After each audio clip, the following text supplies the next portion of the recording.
Assalamualaikum warahmatullahi wabarakatuh. Perkenalkan, nama saya Roza Munggalimbong dengan NIM akhir 116 dan teman saya. Saya Muhammad Ridaulia dengan 3 digit terakhir 237. Pada kesempatan kali ini kami akan mempresentasikan hasil penelitian kami yang berjudul Deteksi Dini Resiko Stroke, Analisis Pola, Prediksi, dan Explainable AI. Oke, mengapa kami memilih isu stroke? Karena isu stroke ini menurut kami bukan isu kecil. Jadi secara global stroke menyerang 15 juta orang setiap tahunnya. Di Indonesia sendiri angkanya bahkan lebih mengkhawatirkan. Stroke menjadi penyebab kematian nomor 1 pada usia produktif dengan prevalensi mencapai 10,9 per mil yang terus melonjak tajam. Masalahnya bukan hanya besarnya.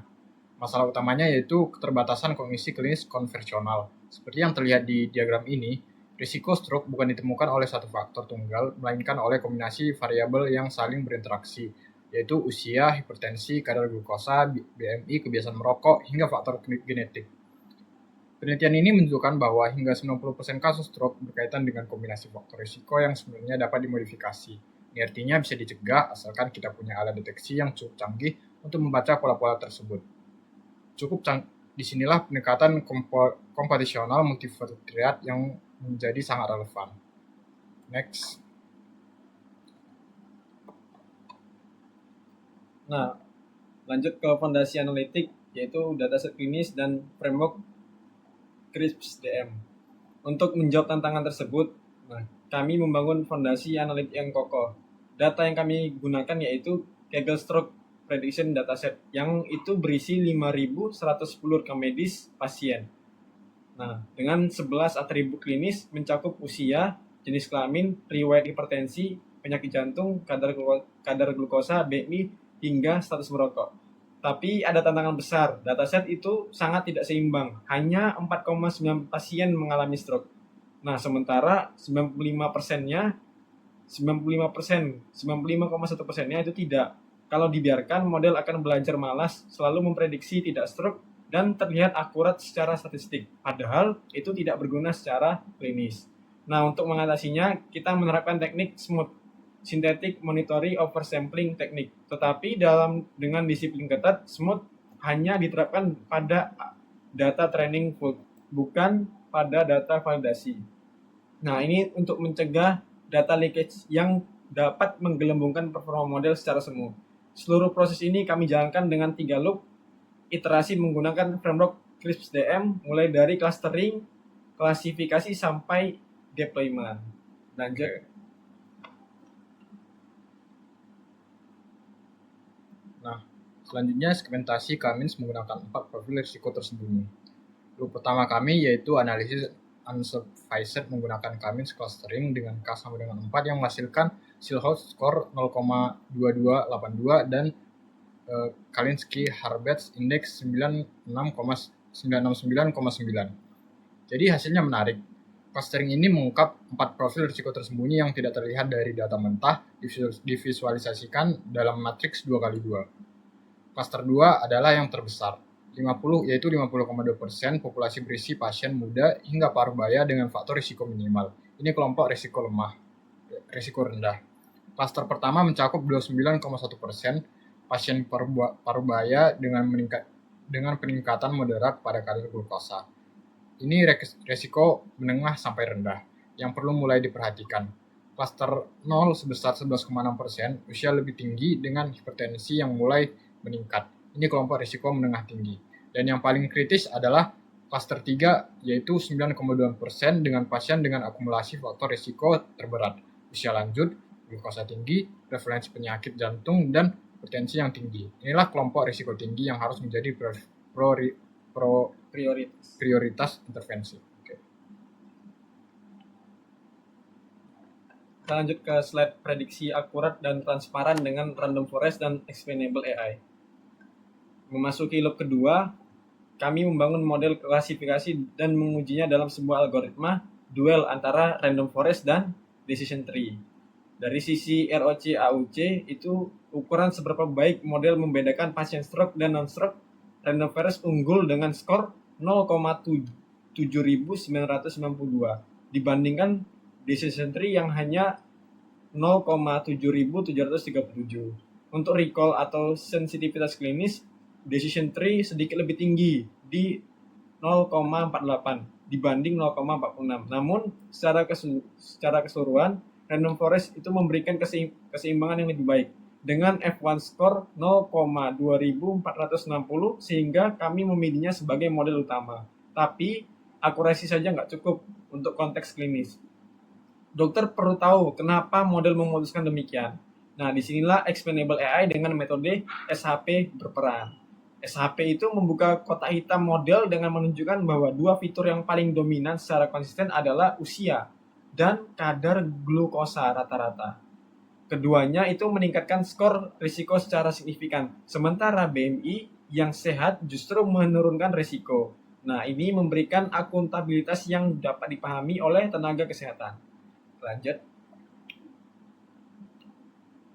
Oke, lanjut yang terakhir, sintesis aplikasi terintegrasi membawa algoritma ke ranah klinis. Puncak dari seluruh pipeline ini yaitu sebuah prototipe aplikasi terintegrasi yang sudah live dan dapat diakses publik melalui Streamlit Community. Oke, nah untuk hasil akhirnya sendiri di sini kita membangun sebuah website yang berdiri di atas framework Streamlit berisi 5 halaman yaitu home, dataset overview, prediction, visualisasi, dan about. Jadi website ini bertujuan untuk mendeteksi dini risiko stroke pada pasien berdasarkan profil kesehatan mereka. Metode yang digunakan seperti yang sebelumnya sudah kita jelaskan, Cummings clustering, kemudian random forest, decision tree, sharp explainable AI, dan SHAP explainable AI. Jadi target output yang kita harapkan yaitu kelompok klaster pasien berdasarkan profil kesehatan, kemudian probabilitas risiko stroke 0-100%, fitur-fitur paling berpengaruh terhadap stroke, dan perbandingan performa dua model machine learning. Untuk halaman home-nya sendiri berisi tentang penjelasan mengenai project dan stroke sendiri. Kemudian lanjut ke halaman dataset overview. Di halaman ini kita disuruh untuk mengupload dataset yang bisa kita gunakan untuk prediksi stroke-nya. Atau ada pilihan lain yaitu menggunakan sampel data yang sudah kita siapkan sebelumnya.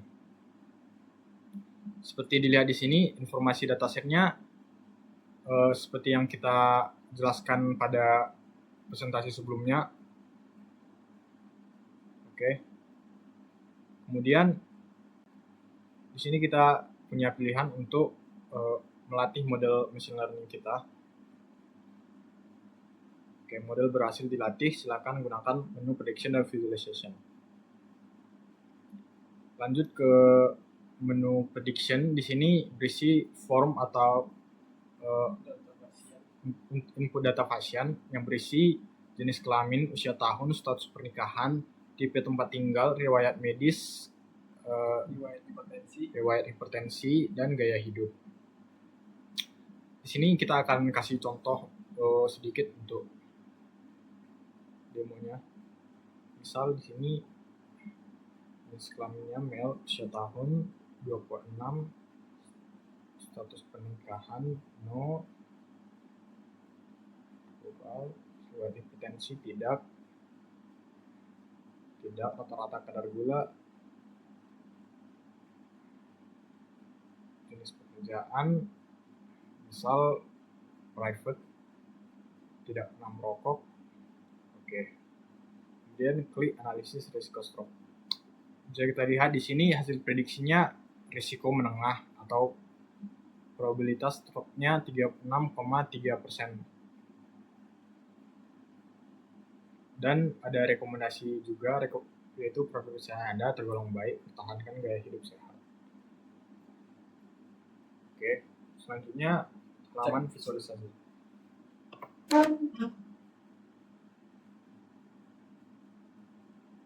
Jadi di sini ada halaman visualisasinya, ada EDA, ada clustering, ada klasifikasi, ada evaluasi model.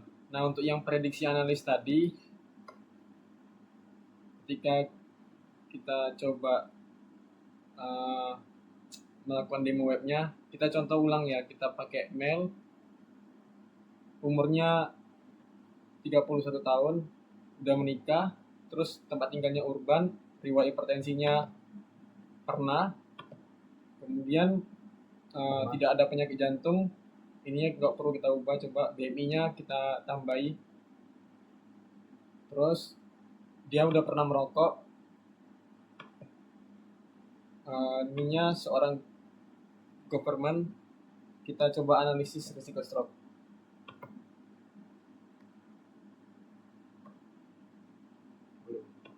Udah. Nah, jadi ini ada hasil prediksinya, resiko rendah. Maksudnya apa? Maksudnya kemungkinan terjadinya stroke-nya orang itu cuma 5,3% gitu.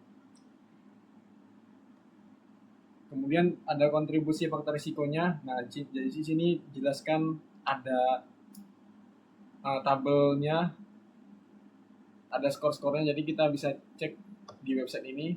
Kemudian ada rekomendasinya, hipertensi itu pantau tekanan darah secara rutin dan patuhi pengobatan. Kemudian karena dia merokok, disuruh berhenti merokok supaya menurunkan resiko stroke secara signifikan. Nah, ada disclaimer-nya, prediksi ini hanya bersifat informatif dan tidak menggantikan diagnosis medis profesional. Konsultasikan dengan dokter untuk evaluasi lebih lanjut. Artinya, web yang kita bikin ini tetap ada kemungkinan tidak pasnya, jadi tetap perlu akurasinya. Ya, jadi tetap perlu dari medis profesional seperti dokter yang paham tentang stroke. Jadi jangan sampai digunakan untuk maksudnya jangan sampai dijadikan patokan utama. Kita lanjut ke about. Ini maksudnya tentang aplikasinya. Penjelasan metode data mining ada di sini, ada penjelasannya. Kemudian random forest-nya gimana. Terus ada dataset yang kita pakai. Ini informasi datasetnya lengkap. Ke informasi proyek. Nah, jadi semuanya sudah. Nah, ini untuk yang kan timnya cuma 2 orang, jadi ini ada informasi tim proyeknya. Seperti itu demo web yang bisa kita lakukan. Terus kemana ya? Selesai, tutup. Coba wassalamualaikum dulu, tutup. Oke, jadi sekian demonstrasi yang dapat kita sampaikan mengenai website yang kita buat. Jadi kesimpulannya yaitu website ini tidak sepenuhnya bisa dijadikan patokan utama sebagai acuan dalam memprediksi stroke ya. Kita harus tetap berkonsultasi dengan pihak yang lebih profesional yaitu dokter. Jadi sekian demonstrasinya. Terima kasih. Assalamualaikum warahmatullahi wabarakatuh.